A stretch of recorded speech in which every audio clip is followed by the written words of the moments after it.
Hello again. Today we're going to talk about neuromuscular transmission. Now we're going to focus on the skeletal muscle fibers. So skeletal muscle fibers are innervated by large myelinated nerve fibers that originate from large motor neurons in the anterior horns of the spinal cord. So last time we discussed how the nerve fiber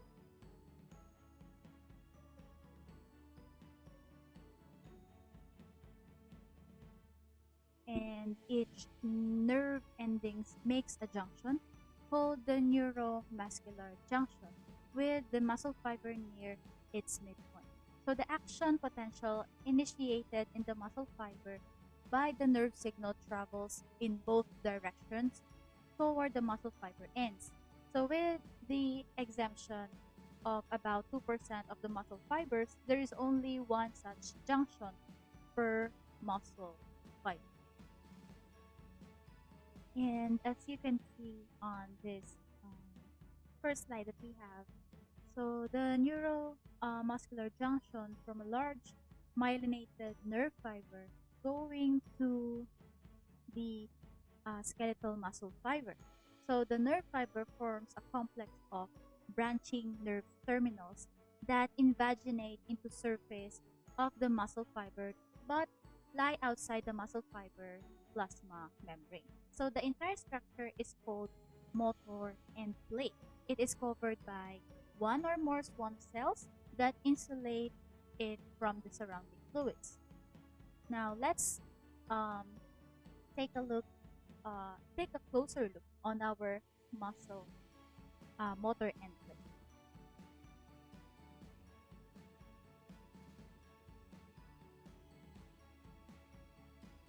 And these are the parts of your motor end plate.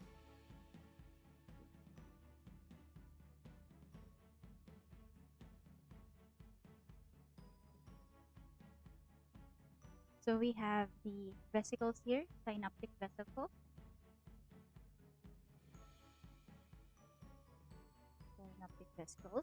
and then as you can see that we also have mitochondria in our axon terminal in order for the excitation of the acetylcholine. Mitochondria. Okay. And the gap between the your neuron and your muscle is your neuromuscular junction.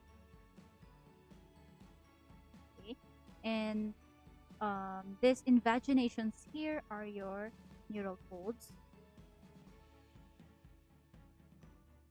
Okay, and this is your calcium gated ion channel. Calcium gated ion channel. So this is the sarcolemma. Okay? Sarcolemma or the plasma membrane of your muscle. And then we also have green circles here. So these green circles are your acetylcholine. Okay, and this is your ligand-gated ion channel, which is your sodium ligand-gated ion channel.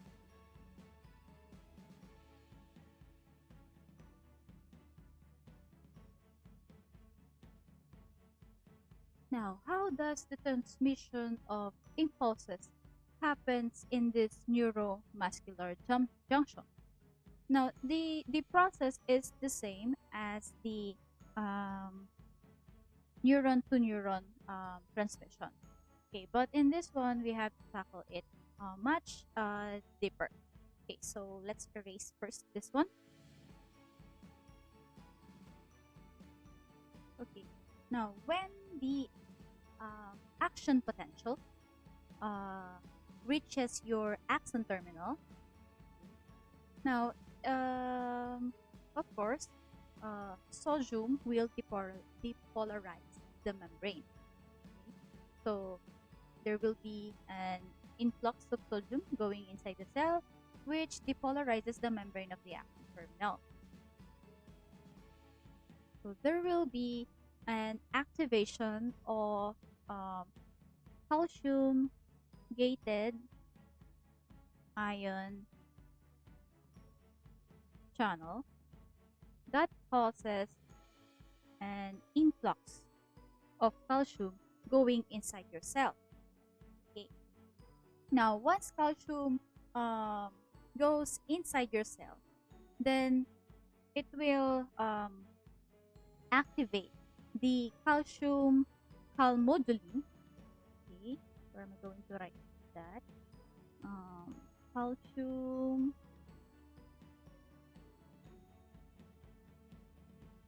Calcium calmodulin dependent protein kinase. Okay. So this calcium calmodulin dependent protein kinase will is located in the vesicles. Okay, in the vesicles. So there are V snares here. So V snares are proteins. Okay, V snares. Now, these V snares now will phosphorylate the synapsin. Okay.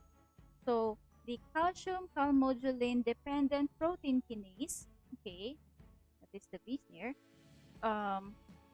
will allow the vesicle to attach to the membrane of the synaptic membrane. Now, it phosphorylates synapsin, which which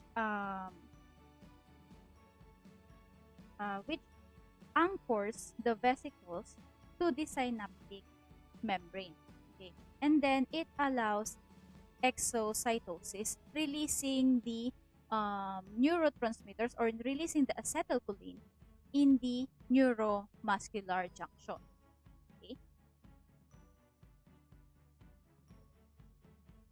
Now, once the acetylcholine is released in the neuromuscular junction, we have the receptors here from our ligand-gated ion channel.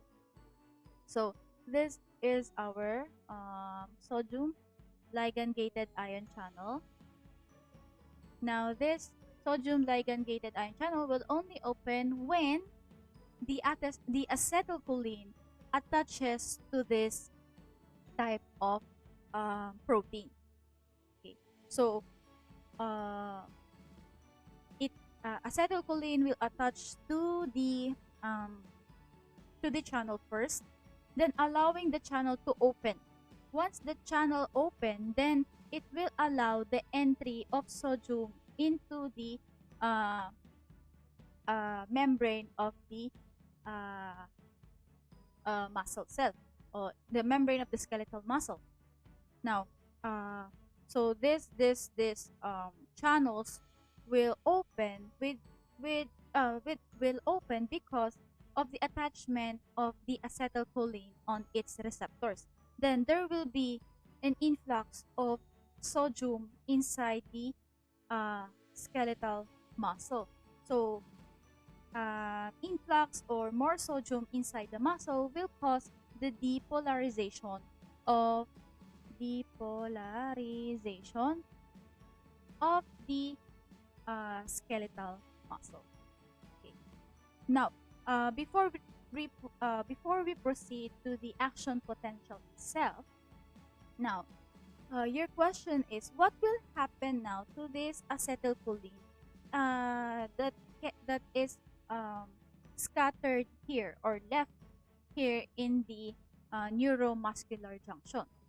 So this acetylcholine will now degrade by the use of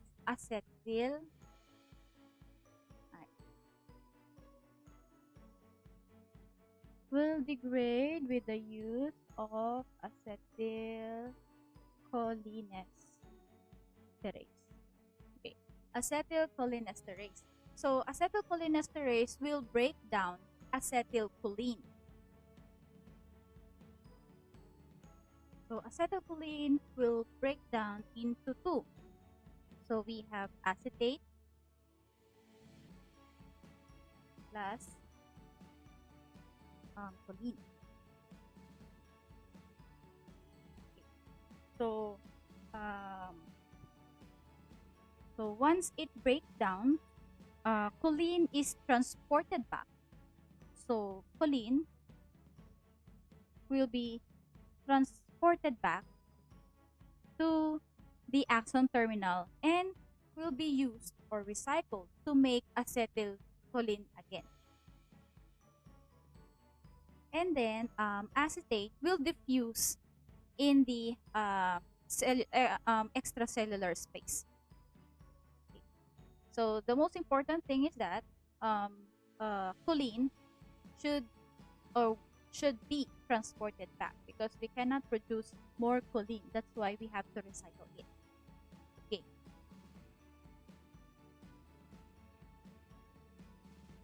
Now let's proceed to the action potential that happens towards your muscle. So we're done with 1, 2, 3. Now let's proceed to number 4, the muscle action potential. So muscle action potential going sideways. So by left, going by this side, or going on this side. Okay. So as action potential travels along the T tubule, so this one, so this one, neural plate.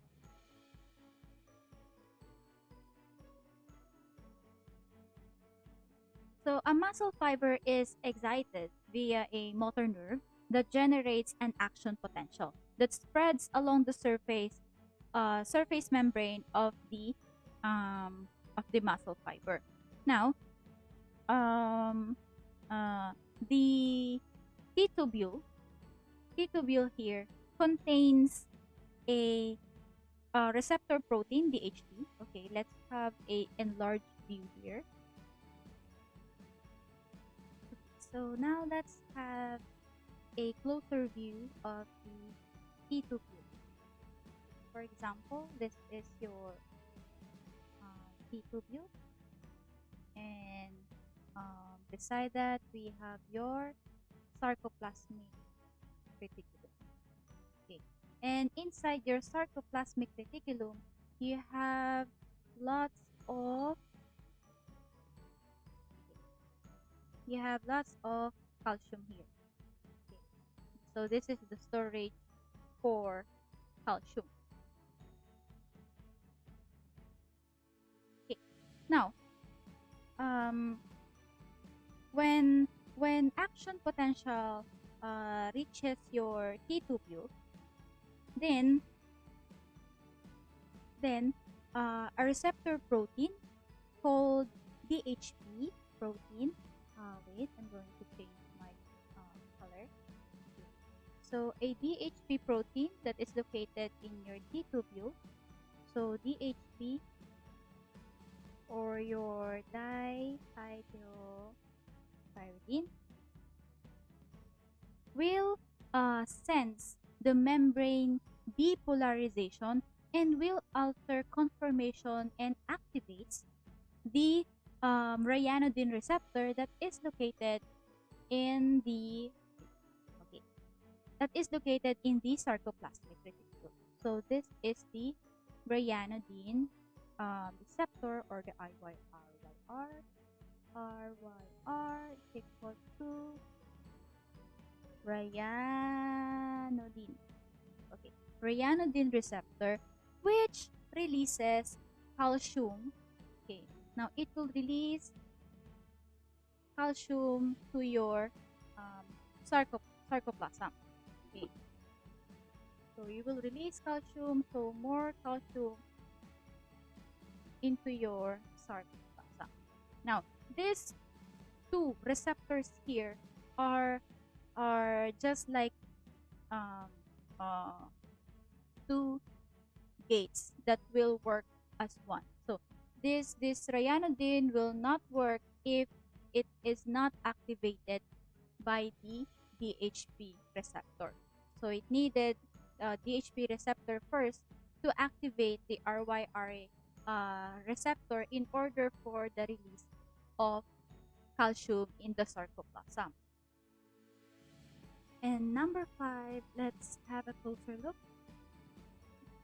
So your muscle fiber consists of a thick filament and a thin filament.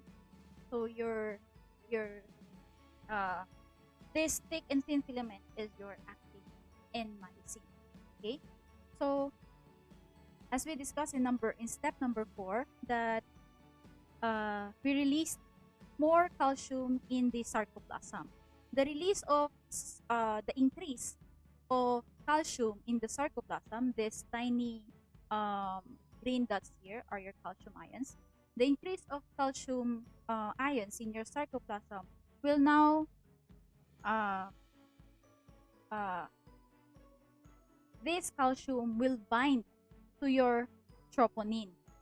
Yes, will bind to your troponin that will now cause a conformational change, exposing the active site for the myosin.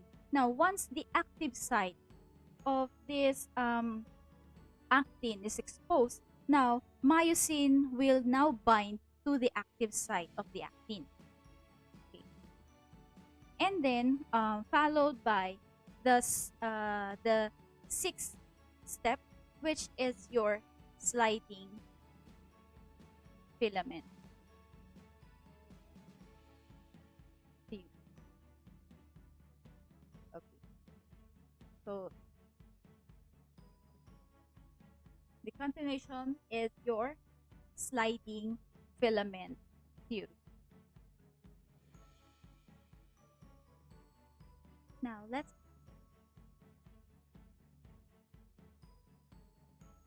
so we mentioned that when calcium um, attaches to the actin, it will undergo conformational change, exposing the active site of the actin filament. Now, once exposed the active site, the myosin head now will bind to the actin filament. Okay. Now, it phosphorylates the ATP here. Okay. Now, it will now release the inorganic phosphate and the ADP. Now, once these two releases, then it will make the myosin head to glide. Okay. Then after that one, it will attach ATP that will make the myosin head and the actin to separate. Okay. So we have myosin ATPase here in our myosin head that will hydrolyzes ATP to form ADP plus inorganic phosphate. Now, after that one, so hydrolyzes ATP to ADP, and then the cycle continues. Okay, so um, myosin head will attach to the actin, then myosin will glide the actin filament, and then making this portion, okay, this portion to slide. Okay, so going from this one, okay, so they will glide at the center. So that's why the length of your muscle shortens when it contracts. Okay, so that is the reason why. Okay, so the myosin head will bind to your actin, and then it will release ATP and inorganic phosphate, and then it will glide the actin filament to the center, and then it attaches ATP again in order for the myosin head and your actin to separate, and then it hydrolyzes ATP and ATP to ADP and inorganic phosphate with the use of myosin ATPase. Myosin ATPase that hydrolyzes ADP plus in hydrolyzes ATP to ADP and inorganic phosphate, and then it will uh, connect again or attaches again itself to the binding site of the actin. So until you have calcium ions, so until you have calcium ions in your sarcoplasm, the cycle continues. Okay. Then for step number 7, the calcium channels that releases all the calciums in your sarcoplasmic reticulum will now closes, and then calcium active transport pumps use ATP to restore low level of calcium ions in the sarcoplasm. So if this is your sarcoplasmic reticulum, the storage of calcium, then um, you have your calcium channels.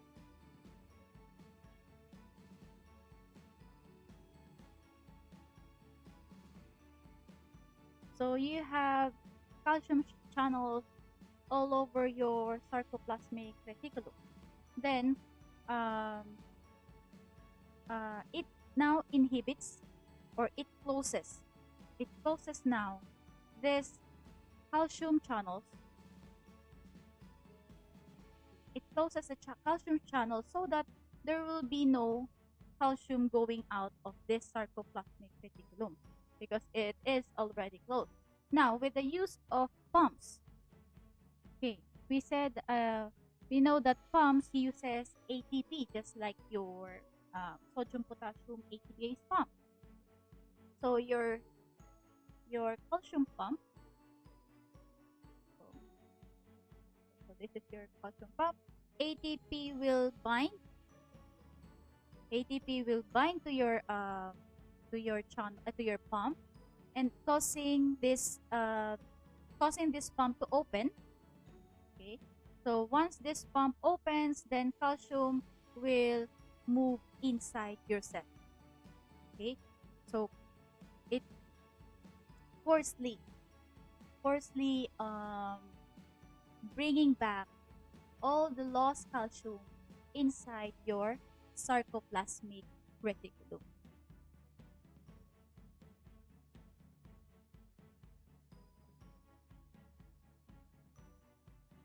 Your calcium ions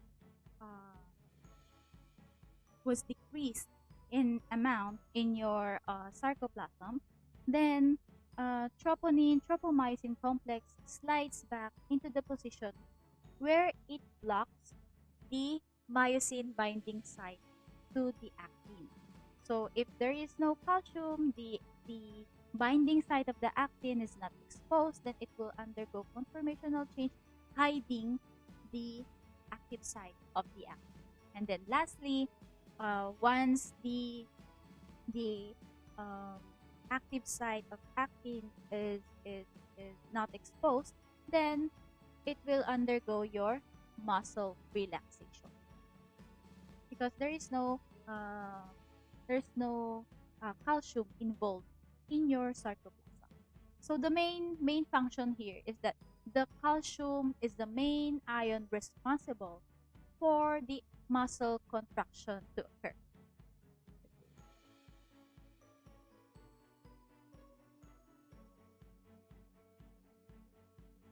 And that ends our discussion. Hope you learned something, and thank you for listening.